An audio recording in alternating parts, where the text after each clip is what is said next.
Lecture में हम classical mechanics की कुछ छोटे छोटे टर्म्स के ऊपर बात करेंगे जो अक्सर 1 या 2 मार्क्स के अंदर पूछ ली जाती है और आने वाले लेक्चर्स के अंदर ये यूज भी हो सकती है। तो सबसे पहले हम बात करेंगे जनरलाइज मोमेंटम की, उसके बाद हम बात करेंगे जनरलाइज फोर्स और फिर हम निकालेंगे जनरलाइज पोटेंशियल। ठीक है, तो सबसे पहले जनरलाइज मोमेंटम निकालने के लिए मोमेंटम क्या होता है अपने पास? मोमेंटम होता है मास इनटू वेलोसिटी। ठीक है, अब इसको जनरलाइज फॉर्म में निकालेंगे। जनरलाइज फॉर्म में निकालने के लिए अपने को जरूरत पड़ेगी काइनेटिक एनर्जी की, जो क्या होती है हाफ m v स्क्वायर। ठीक है, अब ये जो v है, v क्या है? वेलोसिटी है। वेलोसिटी को अगर मेरे को 3 डायमेंशन में लिखना है तो कैसे लिख सकता हूँ? vx लिख सकता हूँ, vy लिख सकता हूँ, प्लस vz लिख सकता हूँ। वेलोसिटी इन x डायरेक्शन, वेलोसिटी इन y डायरेक्शन और वेलोसिटी इन z डायरेक्शन। अब अगर इसको मैं क्लासिकल मैकेनिक्स की फॉर्म में लिखना चाहूँ तो क्या लिख सकता हूँ? v equal to x dot plus y dot plus z dot. ठीक है, x यहाँ पे क्या है? Displacement. Displacement in x direction, y क्या है? डिस्प्लेसमेंट इन y डायरेक्शन और z क्या है? डिस्प्लेसमेंट इन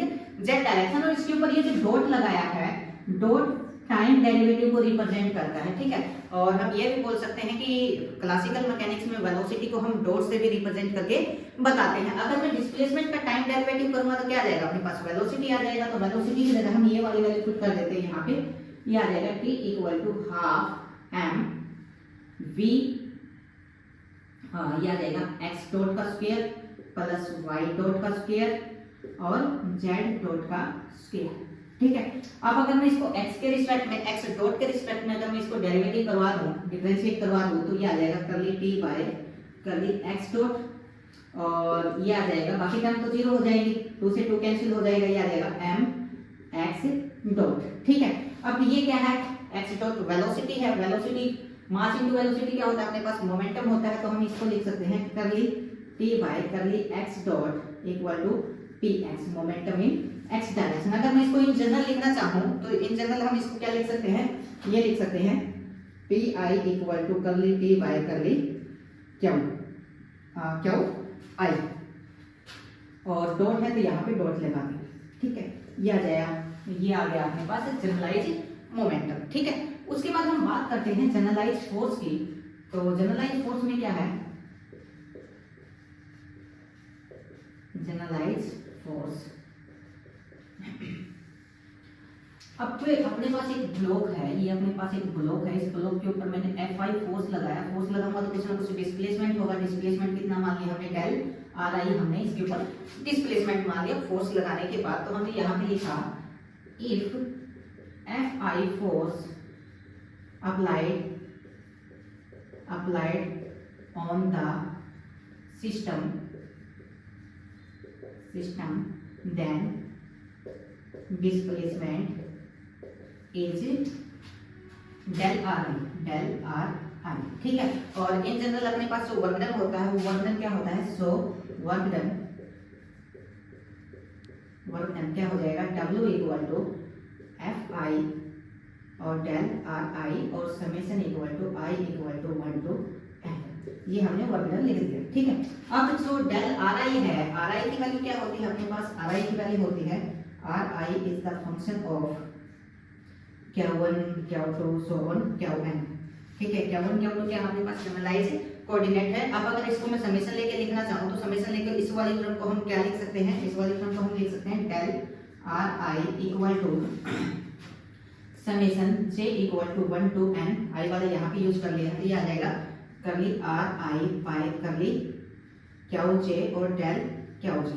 ठीक है, अब ये वाली जो इस वाली इक्वेशन को समेशन की फॉर्म में हमने यहाँ पे लिख दिया और ये वाली जो टर्म है इसको उठा के यहाँ पे पुट कर देते हैं। पुट करने के बाद अपने पास क्या आएगा? ये आ जाएगा, पहले तो दोनों समेशन आ जाएंगे आगे, i equal to 1 to n summation j equal to 1 to n। ठीक है, Fi अपने पास एज इट इज रहेगा Fi, ये वाली टर्म पुट करेंगे curly r i by curly q j और डेल क्यू जे। ठीक है, अब ये जो टर्म है इस टर्म को हमने पुट कर दिया यहाँ पे क्यू जे, तो यहाँ पे कर देता हूँ क्यू जे इक्वल टू हमने पुट कर दिया Fi curly r i by curly q j. ठीक है, और आगे summation i equal to 1 to n।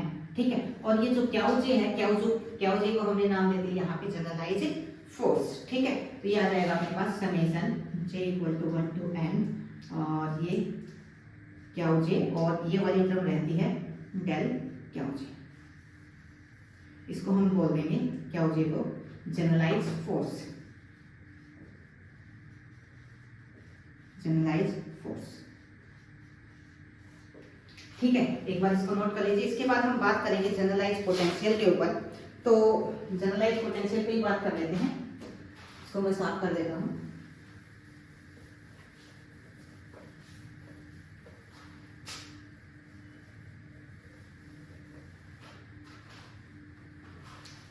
Generalise potential,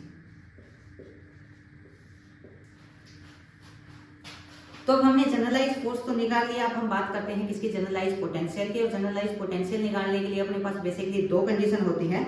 अब वो दो कंडीशन कौन सी है, अगर अपने पास जो फोर्स है, फोर्स अगर कंजर्वेटिव फोर्स है तो जो जनरलाइज कंजर्वेटिव फोर्स है तो जो अपने पास पोटेंशियल है वो जनरलाइज कोऑर्डिनेट के ऊपर डिपेंड करेगा और जनरलाइज वेलोसिटी के ऊपर डिपेंड नहीं करेगा। मैं एक बार फिर से रिपीट कर देता हूं, अगर अपने पास कंजर्वेटिव फोर्स है तो जो पोटेंशियल है वो जनरलाइज कोऑर्डिनेट के ऊपर डिपेंड करेगा, जनरलाइज वेलोसिटी के ऊपर डिपेंड नहीं करेगा। पहली कंडीशन ये है। और जो दूसरी कंडीशन है वो ये है कि अगर अपने पास फोर्स नॉन कंजर्वेटिव है तो पोटेंशियल ओनली जनरलाइज वेलोसिटी के ऊपर डिपेंड करेगा। जैसे अपने पास जो डैम्पिंग फोर्स है ये वेलोसिटी के ऊपर डिपेंड करते हैं। तो हम इसके अंदर यही लिखेंगे, अगर अपने पास कंजर्वेटिव फोर्स है तो जनरलाइज पोटेंशियल डिपेंड करेगा किसके ऊपर, जनरलाइज कोऑर्डिनेट के प। तो यहाँ पे लिखते हैं for conservative force, for conservative force generalize potential, generalized potential is depend on generalized coordinate,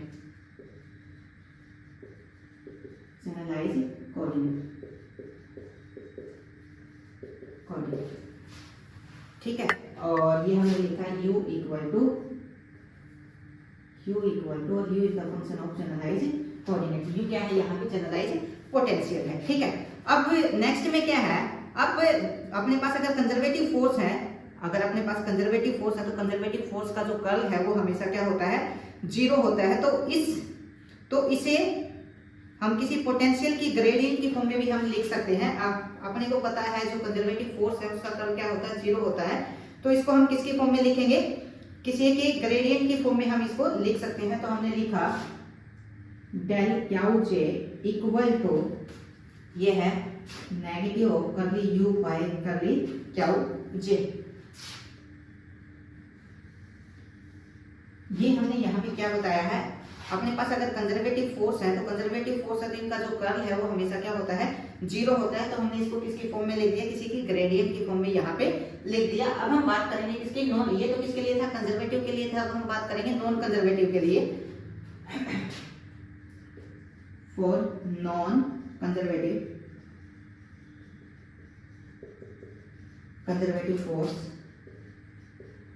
force generalize potential depend upon generalize potential depend on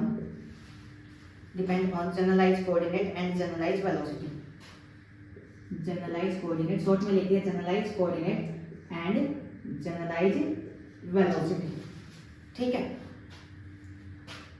तो इतना अपने को इसमें लिखना है, जनरलाइज पोटेंशियल के उसमें लिखना है। ठीक है, अगर इसमें से कोई भी बात आपको समझ ना आई हो तो आप मैसेज करके या फिर कमेंट करके पूछ सकते हैं। Thank you.